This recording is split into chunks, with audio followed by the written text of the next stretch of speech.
We have 3 of the small Mary cages. These are just temporary homes. Whenever we get some new rats in, they always go into a Mary house just temporarily, just to make sure they don't have any health conditions or infections that could pass on to the other rats. Rats often, when they first move to a new home, if they get stressed or they've had bad experiences, they can get mites just through stress, and obviously you wouldn't want something like that spread into all your other rats.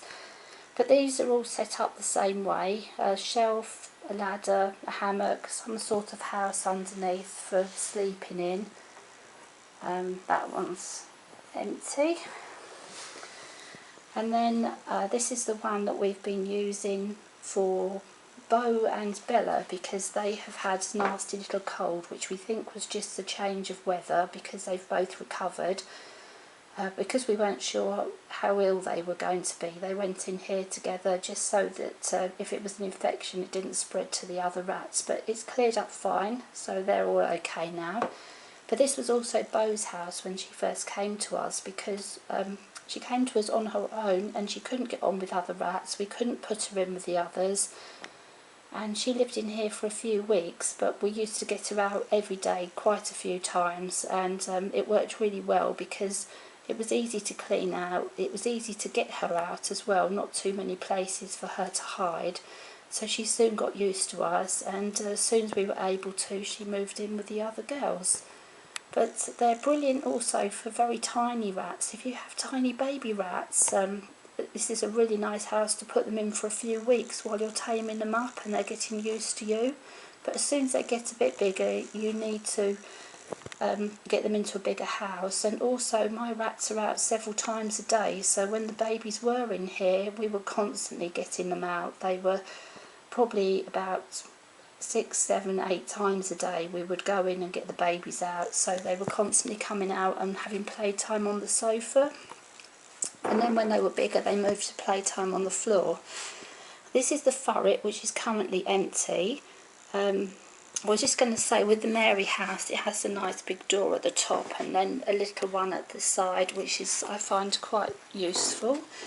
This is the Furet that Chloe, Ellie and Sophie went into when they first came to us, but I had it was set up differently for them, lots of hammocks and all sorts of different toys and things in. But this has been used as my spare house recently, just while I'm cleaning out the other girls. But now that we have the 6 young rats, then they moved into the new Jenny cage. But this one, I don't like the door at the front, although it's nice and big. It's so stiff, the clips, it's really hard for me to undo. But the top has a brilliant, great big door for easy access. The only problem is, if you've got several rats in there, the minute you go to open the door, they're all going to appear, so you have to stop them falling out the top. This is my old Jenny, which I really love. It's about 7 years old now. The only thing I didn't like about it is the fact we had to build the frame, and there was all these corner pieces and it was really fiddly to build, and plastic clips. We managed to break one on the first day, but we sorted that out and it's been a brilliant cage. It has a tiny door at the top, but it's fine for getting into the food, the water, the hammocks and wiping the shelves. And then it has a lovely big door at the front, which makes cleaning the lower level easy for your daily clean and for rearranging hammocks. And we have a flying saucer wheel and a roadie tunnel in there, water bottles down the side. We did have a tube in it, but we've had to take that out because 5 big girls in here, which you can see one of them all asleep there, but they were getting in the tube and fighting. So we've taken it out. Well, they weren't really fighting, they were squabbling, they were getting stuck in the middle, they were getting overheated, so that's come out for a while. Then we have our new Jenny cage, which I love the fact you don't have to build it. It's got a brilliant door at the top for getting into the top level, for cleaning out, arranging the hammocks, but then at the front it's got a very silly little door which isn't big enough to clean for your daily clean. You have to really, you know, get the whole top off to clean, which is awkward, but especially for me. I need someone to help me do that. It's got another tiny door at the back as well, but say the same thing, you can only get into a tiny bit of the cage at one go.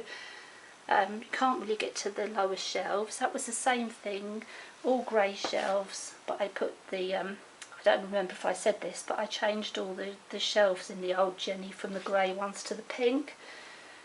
And I had one spare pink shelf, so that's gone in there. There are lots of hammocks and climbing toys. And the babies, there's the baby.